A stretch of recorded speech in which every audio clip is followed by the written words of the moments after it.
आप सत्संग में आते रहोगे, आपके अंतःकरण के अंदर थोड़ा बहुत कोई दोष आता है इस ज्ञान से, और यहाँ सत्संग से, सेवा से, दान से, सिमरन से वो फिर से हट जाएगा। अब पुण्यात्माओं, आप तो हो बालक, छोटे छोटे बच्चे होते हैं, और माता क्या करती है, बच्चा गली में खेल रहा होता है और अपने साथियों में बड़ा मस्त होता है। माँ को पता है कि इसको दूध, खाना खिलाने का, दूध पिलाने का समय हो गया। वो उसके उठा के लाती है, आजा बेटा दूध पी ले। वो कहता नहीं नहीं मैं खेल रहा हूं। अब उसको पता है कि दूध पिलाना इसको अनिवार्य है, कमजोर हो जाएगा बेटा नहीं तो उसको उठा के लाती है और उसको कहती है ले दूध पी, या जो भी आहार कराती है। तो वो जल्दी जल्दी दूध भी पी रहा है, दूध पीते उसके मन में न्यू रहा बस छोड़ दे मम्मी एक बार, मैं वही जाऊंगा बच्चों में खेलूंगा।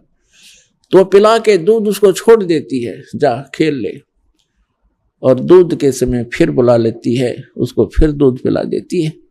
तो इस प्रकार उस माँ को पता है कि ये ऐसे समय पर आहार करता रहेगा तो मेरा बेटा, मेरी बेटी दुबली ना होगे, ये बच्चे दुबले ना होंगे, कमजोर नहीं होंगे, बीमार नहीं होंगे, और ये अच्छी तरह इनकी परवरिश होकर के युवा हो जाएंगे।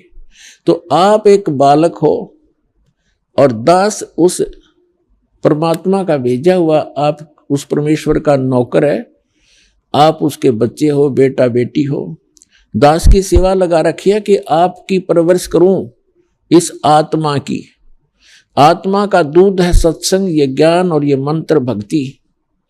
आपको यहां बुलाया जाता है और थोड़ा प्रतिबंधित भी किया गया है कि प्रथम मंत्र के बाद सतनाम तब प्राप्त होगा जब आप 4 बार यहां अटेंड कर लोगे। उसका कारण क्या है कि जिनको भगवान चाहिए, आपको भगवान चाहिए, प्रत्येक आत्मा को भगवान परमात्मा की आवश्यकता है। तो परमात्मा के लिए इस जीव ने राज त्याग दिए, राज को ठोकर मारकर जंगल में जा बैठे, भगवान मिलना चाहिए। उनको फिर भगवान भी नहीं मिला, चलो राज भी त्याग सकते हैं जब ज्ञान की प्रेरणा होगी। क्योंकि उन महापुरुषों जिन्होंने राज त्यागा, उनको भी कोई संत मिले, सत्संग सुनाया, उनकी आत्मा में प्रेरणा हुई कि सचमुच काम तो ये है करने का। तो यह सत्संग में पहले आपको प्रेरित किया जाता है कि जिस कार्य को तुम कर रहे हो और इसी को फाइनल मान चुके हो, इस मनुष्य जीवन का केवल इतना ही काम नहीं है, इसके साथ साथ एक और वेरी इंपॉर्टेंट जॉब है आपकी, एक और बहुत जरूरी काम है, परमात्मा की भक्ति करना, दान धर्म और सेवा करना, और फिर आत्म कल्याण करा के सतलोक में जाना, जहां जाने के बाद फिर कोई कष्ट नहीं रहेगा। तो इस प्रेरणा से प्रेरित होकर भी जो भक्त प्रेरित हो जाते हैं, तो ये वही आत्मा है जो राजाओं की थी, उनको किसी ने प्रेरित किया और पिछले संस्कार अच्छे थे, राज त्याग दिए। आपको इसलिए बुलाया जाता है कि परमात्मा, जब आपको लालच होगा भगवान का और आपकी आत्मा में ये समा जाएगा कि भक्ति बिना गुजारा कति नहीं, भगवान मिले पीछा छूटेगा, इतना हम ज्ञान करा देते हैं आपको। तो उस समय आप 1-2 बार आने के बाद फिर आप रुक के नहीं रुक सकते वहां पर, सत्संग में आए बिना आपको ऐसा ज्ञान करा दिया जाएगा। तो फिर भी आप यहां आते हैं सत्संग सुनने के लिए, आपका ध्यान रहता है वहां कि चल वहां जाएंगे, ऐसा करेंगे, फलाना काम है, ठीक है, तो एक स्वभाव बना हुआ है, एक हमारी मजबूरी है, जब तक इस संसार में रहेंगे इतना ध्यान और भविष्य की जो हमने अपनी प्लानिंग है वो बनानी ही पड़ती है।